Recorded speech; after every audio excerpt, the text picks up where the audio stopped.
Hi, and welcome to URBSIL, the Urban Seismic Induced Landslide Hazard Explorer. URBSIL is a web application submitted to the ESRI Disaster Resilience App Challenge as a professional and scientific submission. It is intended to be an easy-to-use, intuitive web application for preparing and anticipating landslides in urban areas. In the next few minutes, we'll talk about the motivation behind URBSIL and present a case study for the city of Seattle. We'll start off by explaining what a landslide is. A landslide is a geological hazard where soil and or rock materials on a slope surface slip and moves downhill, often at high velocities, as you can see in the picture here below. Landslides have caused immeasurable amounts of suffering and damage all around the world, but they are especially devastating in cities with a high concentration of people and infrastructure. Some of the main factors that destabilize a slope and thus trigger landslides are rainfall and earthquakes. Heavy or prolonged rainfall causes water to sip into the hill slope, into the soil, and exert increased pore pressure, which can cause the slope to destabilize and thus trigger a landslide. Earthquakes are especially dangerous triggering mechanism for landslides, as they produce simultaneous and rapid slope failures over a large area. Landslides triggered by earthquakes are known as seismic induced landslides, and they're the main focus of URBSIL.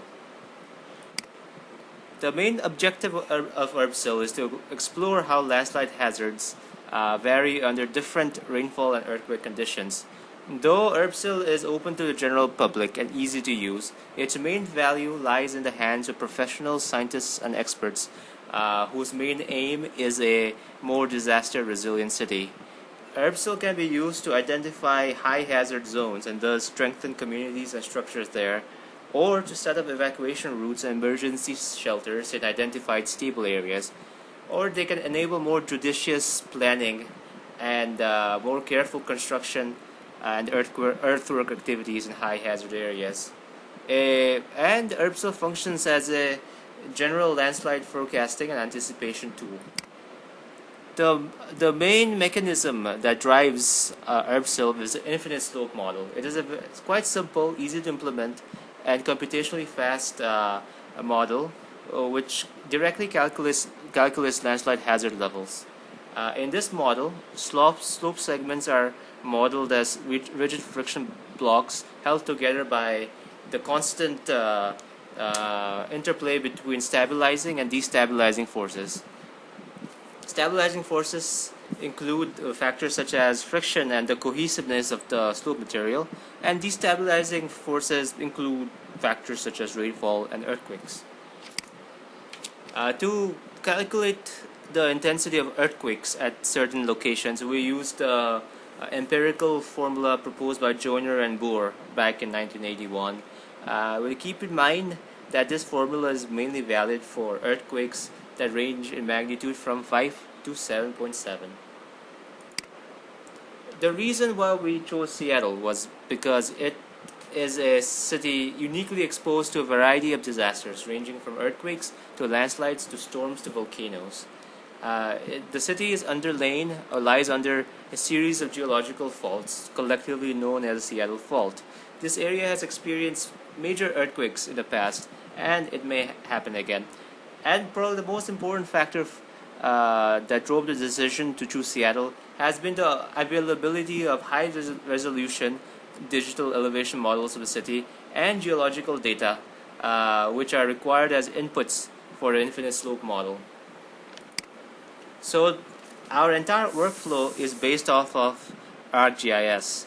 Our DEM files, our geological maps, our epicenter files, they were initially pre-processed, let's say, in ArcGIS desktop using a variety of tools ranging from clipping to spatial analyst to raster math to produce the main raw files that includes cosine slope, sine slope, cohesion map, and friction angle, which are the main inputs for our infinite slope model. These maps or inputs are then process using an ArcPy script where we calculate the landslide hazard map for 48 different rain and earthquake scenarios through a Python program that we wrote. And once we calculate the landslide hazard maps or compute these maps as shapefiles, we upload them to ArcGIS Online and publish them as feature services, which are then exposed by URBSIL and presented accordingly. So without further ado, let's dive right into the URBSIL application. Here we have URBSIL right here. As you can see, it's pretty bare bones, pretty simple, pretty straightforward. You cannot go wrong. So there are help icons at every stage which explain how the soil moisture values work and what they represent. So you can increase or decrease the soil wetness factors as you please, from a 0, which means dry conditions, to 1, which means it has been an epic rainstorm and has completely saturated the soil, to earthquakes. You can also set the earthquake magnitudes, and then based on that you can fetch a map. It takes a few seconds to fetch a map, but the wait will be over quite soon. Aha, here we go. So we have set the epicenter here in Bainbridge Island. That's just, yes. This is an area that lies under the Seattle Fault. This hypothetical earthquake epicenter was chosen because it has been used previously by the USGS, the United States Geological Survey, to simulate an earthquake in the past. And the legend is available here, where red means unstable slopes, yellow means the slope is at the point of failure or about to fail, and green represents stable slope conditions. So you can click around and get information on the slope stability. Here the slope is stable. Let's just explore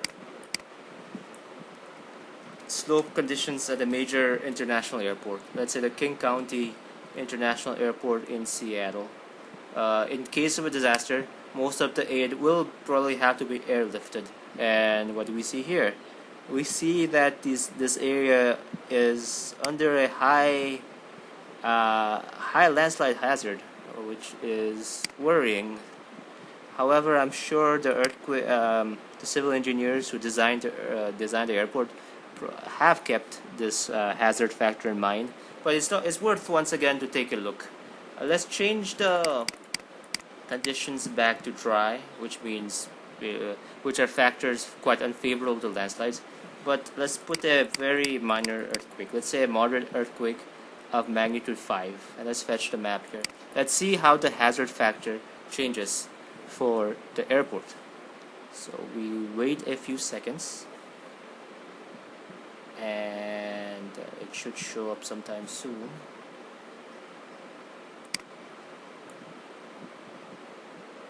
Here we go. Still certain areas of the airport are unstable. Well then, so this is one of the many ways one can explore and visualize landslide hazard risks in for this pilot city of Seattle, and the uses of this map are just limited by the imagination. So thank you. I hope this has been quite educational, and thank you. Thank you.